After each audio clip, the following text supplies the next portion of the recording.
Il y a un secret que les femmes gardent avec plus de ferveur que n'importe quel autre. Ce n'est pas leur nombre de partenaires sexuels. Ce n'est pas leur passé.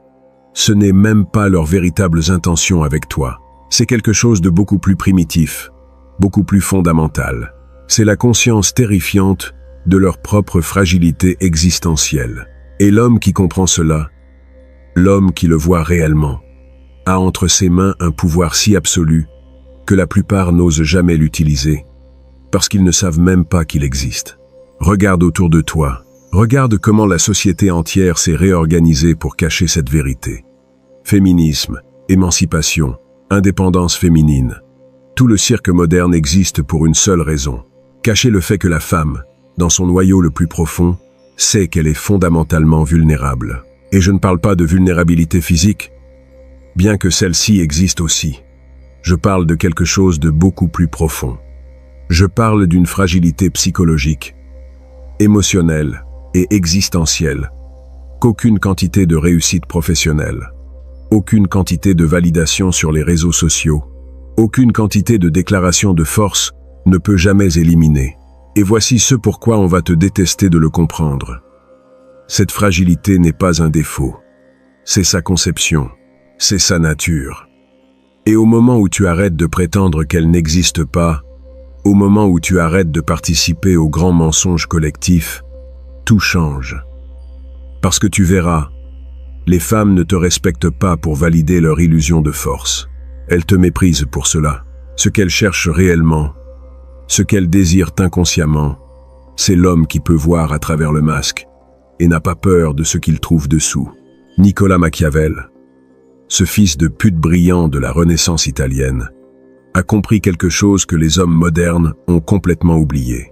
Dans Le Prince, il a écrit qu'il vaut mieux être craint qu'aimé si tu ne peux pas être les deux. Mais ce que Machiavel savait, et ce que tu as besoin de comprendre, c'est que ce n'était pas du cynisme. C'était une observation froide de la nature humaine. Et nulle part cela n'est plus vrai que dans les dynamiques entre hommes et femmes. La femme moderne te dira qu'elle veut l'égalité, qu'elle veut être traitée comme une égale. Mais observe ses actions, pas ses mots. Observe à qui elle livre son corps, son temps, sa dévotion. Ce n'est jamais à l'homme qui la traite comme une égale. C'est toujours à l'homme qui, d'une certaine façon subtile, ou pas si subtile, lui rappelle sa fragilité. Laisse-moi t'expliquer comment cela fonctionne au niveau le plus profond. La femme vit dans un état constant d'anxiété existentielle. Sa valeur biologique est liée à une fenêtre de temps limitée. Sa fertilité est finie. Sa jeunesse est fugace. Sa beauté s'évanouit. Et peu importe combien elle essaie, peu importe combien de diplômes universitaires elle accumule, combien d'argent elle gagne, combien de pays elle visite, il y a une horloge biologique qui fait tic-tac à l'intérieur d'elle, qui lui rappelle chaque jour que sa monnaie d'échange la plus précieuse a une date d'expiration. Ce n'est pas de la cruauté, c'est de la biologie, c'est la réalité. Et la femme le sait mieux que personne. C'est pour ça qu'elle devient hystérique quand elle approche de la trentaine. C'est pour ça que la panique s'installe quand elle voit des hommes de son âge, avec des femmes plus jeunes. C'est pour ça que l'amertume grandit quand elle se rend compte que les hommes qu'elle veut ne la veulent pas, elle. Pas de la façon qui compte, pas de façon permanente. Elle peut crier tout ce qu'elle veut sur le patriarcat et les standards injustes. Mais en silence, dans l'obscurité de son esprit, elle connaît la vérité. Elle sait que le temps est son ennemi, et cette conscience la ronge constamment. Maintenant, voici le pouvoir que cela te donne. Quand tu comprends cette fragilité fondamentale, quand tu la vois clairement sans déni ni prétention, tu arrêtes d'opérer depuis un lieu de besoin. Tu arrêtes de mendier. Tu arrêtes d'agir comme si tu avais besoin de lui prouver quelque chose, parce que tu comprends quelque chose qu'elle n'admettra jamais à voix haute. Elle a besoin de toi plus que toi tu as besoin d'elle. Non pas parce que tu es meilleur, non pas parce que tu es supérieur, mais parce que la structure même de la réalité biologique et psychologique est conçue de cette manière. L'homme peut avoir des enfants à 50, 60, 70 ans. Sa valeur sur le marché sexuel n'est pas liée à sa jeunesse, mais à son statut, ses ressources, sa présence. Il peut construire ces choses avec le temps. De fait, il devient plus précieux avec l'âge s'il joue ses cartes correctement. Mais la femme n'a pas ce luxe. Et elle le sait, Dieu qu'elle le sait. Et cette connaissance la rend fondamentalement plus fragile dans le jeu de l'accouplement. Elle est pressée. Toi non. Elle panique. Toi, tu ne devrais pas. Elle a peur de rester seule. Toi, tu devrais être à l'aise avec la solitude. Mais c'est ici que la plupart des hommes échouent misérablement, au lieu de reconnaître cette réalité et d'opérer depuis elle. Ils font le contraire. Ils deviennent ceux qui mendient. Ils deviennent ceux qui sont pressés. Ils deviennent ceux qui ont peur de rester seuls. Ils inversent complètement la dynamique naturelle. Et quand tu fais ça, quand tu inverses l'ordre naturel des choses, tu perds tout le respect. Tu perds toute l'attraction. Tu deviens un autre homme faible, un autre homme nécessiteux, un autre homme qu'elle peut manipuler, parce que tu as révélé que son approbation signifie plus pour toi que ta propre dignité. Et ici, entre la deuxième leçon de Machiavel, il a averti que les hommes commettent l'erreur de penser que la générosité génère la loyauté. Mais l'histoire prouve le contraire. La générosité sans limite génère le mépris. Quand tu donnes trop, quand tu sacrifies trop, quand tu démontres que tu mettras ses besoins avant les tiens encore et encore, sans réciprocité, tu ne la fais pas t'aimer plus. Tu la fais te respecter moins, parce que dans son esprit primitif, dans cet endroit où les instincts gouvernent encore au-dessus des jolis mots, un homme qui se rabaisse lui-même ne peut pas être un homme de valeur. Un homme de valeur réelle ne mendie pas. Un homme de valeur réelle a des options. Un homme de valeur réelle peut partir. Alors parlons de comment exploiter cette fragilité. Pas dans le sens d'abuser, pas dans le sens de manipuler cruellement, mais dans le sens d'opérer depuis la vérité au lieu de l'illusion. Premièrement, jamais, au grand jamais, sous aucune circonstance, n'agis comme si elle était ta seule option. Même si en ce moment elle l'est, ne le révèle jamais. Maintiens toujours l'ambiguïté. Maintiens toujours la question dans son esprit. Pourrait-il en obtenir une autre? La réponse doit toujours être un oui, implicite. Parce que le moment où elle est sûre que tu n'as pas d'autres options, le moment où elle sait qu'elle est devenue ton unique source de validation féminine, c'est terminé. L'attraction s'évapore. Le respect disparaît. Tu deviens son animal de compagnie, pas son homme.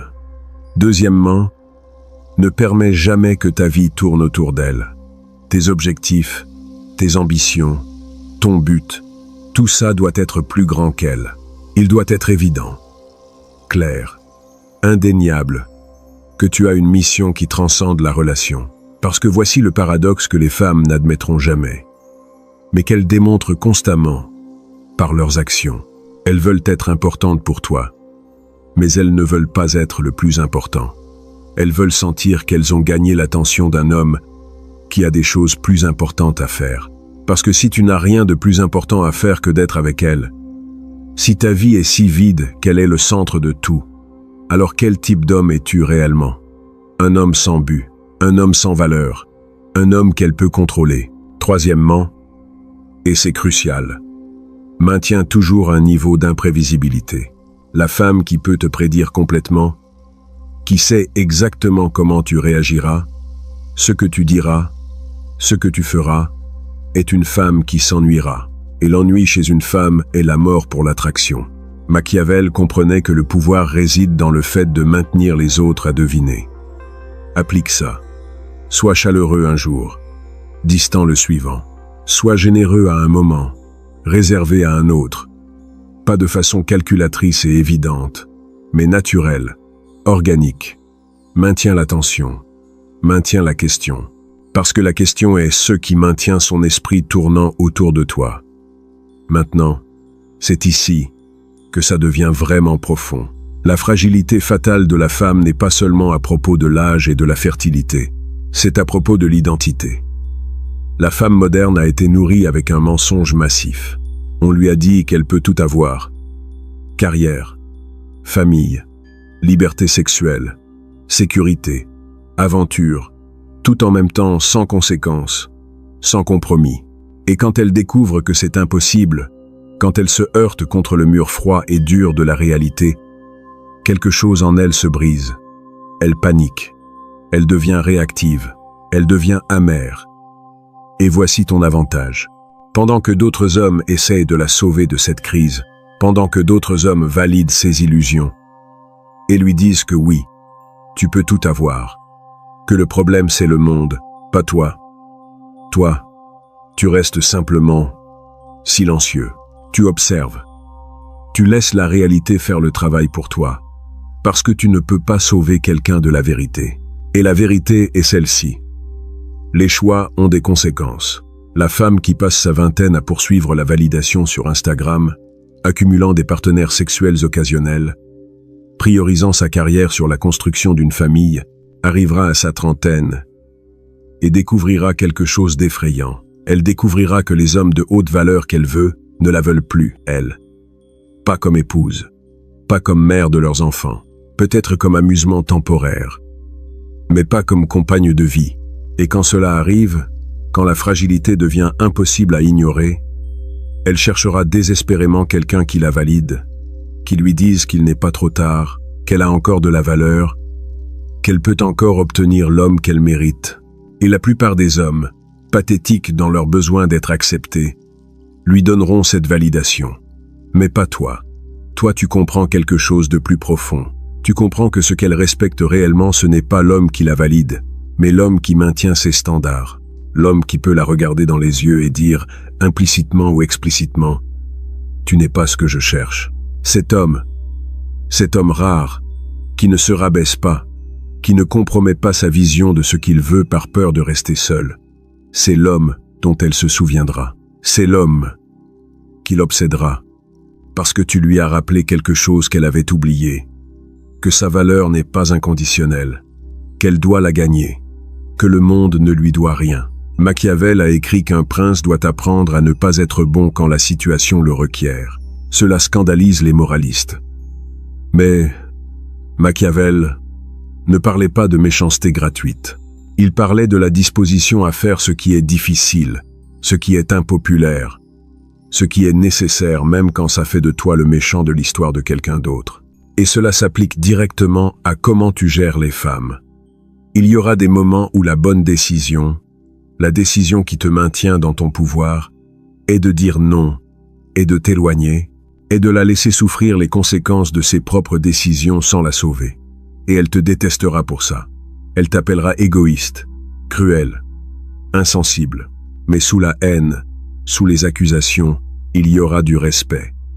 Parce qu'elle a enfin trouvé un homme qui ne plie pas, un homme qui ne trahit pas ses propres standards pour le privilège de sa compagnie, un homme qui comprend que son plus grand pouvoir n'est pas dans ce que tu donnes, mais dans ce que tu es prêt à lui refuser. Maintenant, parlons de quelque chose que personne ne mentionne. La fragilité de la femme se manifeste plus puissamment dans sa relation avec d'autres femmes. Observe comment elles interagissent.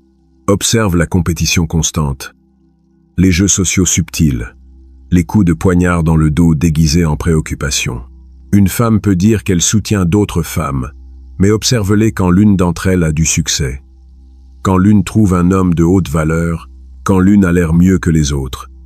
Le masque tombe, le venin sort, parce qu'au fond, chaque femme sait qu'elle est en compétition avec chaque autre femme.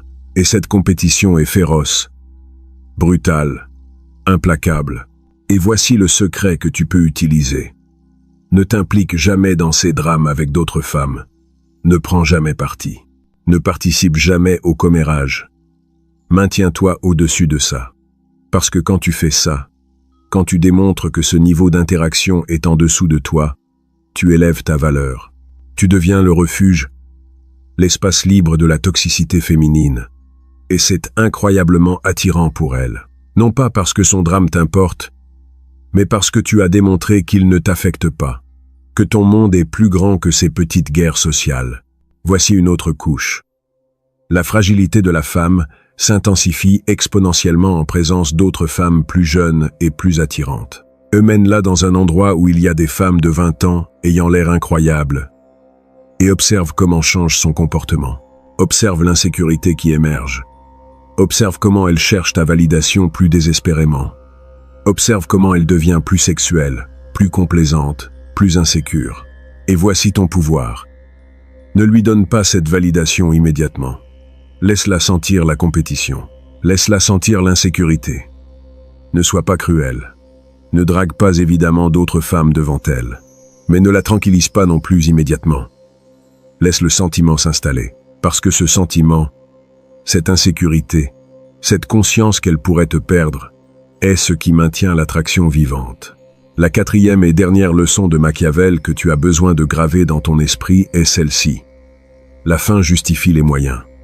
Mais seulement, si tu comprends quelle est la fin n'est pas d'avoir du sexe avec plus de femmes. La fin n'est pas la vengeance contre le genre féminin. La fin n'est pas de te prouver quelque chose à toi-même ou aux autres. La fin est de construire une vie si puissante, si pleine de buts, si indéniablement précieuse, que les femmes sont une addition plaisante, mais pas une nécessité existentielle. C'est ça la vraie fin. Et tous les moyens, toutes les stratégies, toutes les tactiques que tu utilises doivent servir cette fin, pas l'inverse. Parce que voici la vérité finale que la plupart des hommes ne comprennent jamais. La fragilité de la femme n'a de pouvoir sur toi que si toi aussi, tu es fragile.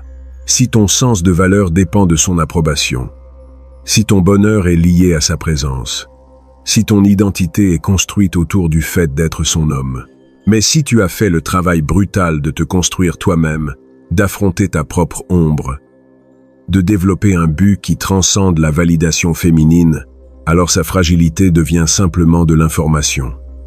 Une information que tu peux utiliser avec compassion, mais sans sentimentalisme, avec compréhension, mais sans faiblesse. La femme veut croire qu'elle est forte, indépendante, qu'elle n'a pas besoin de toi. Laisse-la croire ça. Laisse-la le proclamer sur les réseaux sociaux. Laisse-la le répéter comme un mantra. Parce que pendant qu'elle dépense de l'énergie à se convaincre elle-même de quelque chose qui n'est pas vrai, toi tu construis simplement. Tu construis ta valeur. Tu construis ta vie. Tu construis ton empire, qu'il soit grand ou petit. Et quand elle se heurtera finalement contre la réalité de sa propre fragilité, quand le monde lui rappellera que ses déclarations de force ne changent pas sa biologie, n'altèrent pas son besoin fondamental de sécurité, de protection et de but que seul un homme peut fournir, tu seras là, pas en mendiant, pas en poursuivant, simplement en existant comme l'option qu'elle désire, mais qu'elle ne peut pas manipuler. Et voici la beauté de tout ça. Quand tu opères depuis ce lieu de compréhension profonde, quand tu vois la fragilité sans la juger, mais sans refuser de l'utiliser stratégiquement, quelque chose d'intéressant se produit. Tu arrêtes de détester les femmes, tu arrêtes d'être amer, parce que tu comprends qu'elles ne sont pas l'ennemi. Elles sont simplement des joueuses dans le même jeu évolutif que toi. Elles font de leur mieux avec les cartes que la nature leur a données. Et ces cartes incluent une fragilité fondamentale qu'aucune quantité de féminisme moderne ne peut éliminer. Alors la question n'est pas de savoir si tu exploiteras cette fragilité. La question est de savoir si tu le feras consciemment ou inconsciemment. Si tu le feras depuis un lieu de pouvoir ou depuis un lieu de besoin. Si tu le feras pour construire quelque chose de significatif ou simplement pour nourrir ton ego. Parce que voici la vérité que personne ne te dira. Chaque relation entre hommes et femmes est un jeu de pouvoir. Elle l'a toujours été. Elle le sera toujours. La seule question est, qui comprend le jeu le mieux? Qui est prêt à jouer sans prétendre que ce n'est pas un jeu? Qui a le courage de voir la réalité telle qu'elle est? Pas comme il aimerait qu'elle soit. La femme qui croise ton chemin, celle qui capte ton attention, celle qui éveille quelque chose en toi, elle aussi joue, elle aussi calcule, elle aussi mesure ta valeur, évalue tes options, détermine ce qu'elle peut obtenir de toi.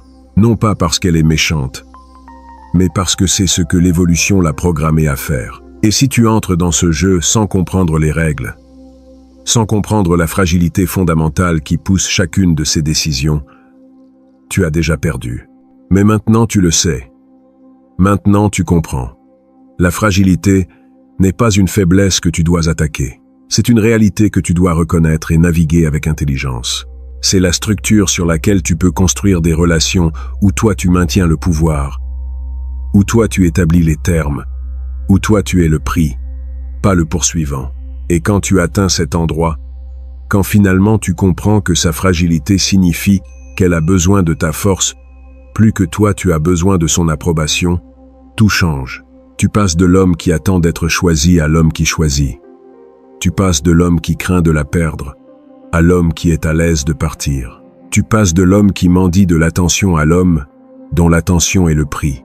Et ce changement, cette inversion fondamentale de la dynamique, est ce qui sépare les hommes qui passent leur vie à poursuivre des miettes de validation féminine, des hommes qui construisent des vies si puissantes que les femmes sont en compétition pour y être. Alors si tu es arrivé jusqu'ici, si ces mots ont résonné en quelque chose de profond à l'intérieur de toi, si tu as senti cette reconnaissance inconfortable de vérité que tu savais, mais ne pouvais pas articuler, alors c'est à ton tour d'agir. Ne laisse pas ceci être juste une autre vidéo que tu consommes et oublies. Appuie sur j'aime, maintenant même. Partage ceci avec un autre homme qui a besoin de se réveiller. Abonne-toi, parce que ce n'est que le début. Nous sommes en train de construire quelque chose de plus grand ici. Nous sommes en train de réveiller une génération d'hommes qui ont refusé de vivre à genoux. Ta participation n'est pas seulement un soutien pour nous. C'est un vote pour ta propre transformation. C'est un engagement à cesser d'être l'homme qui prétend que la réalité n'existe pas et à devenir l'homme qui la domine. Fais-le maintenant.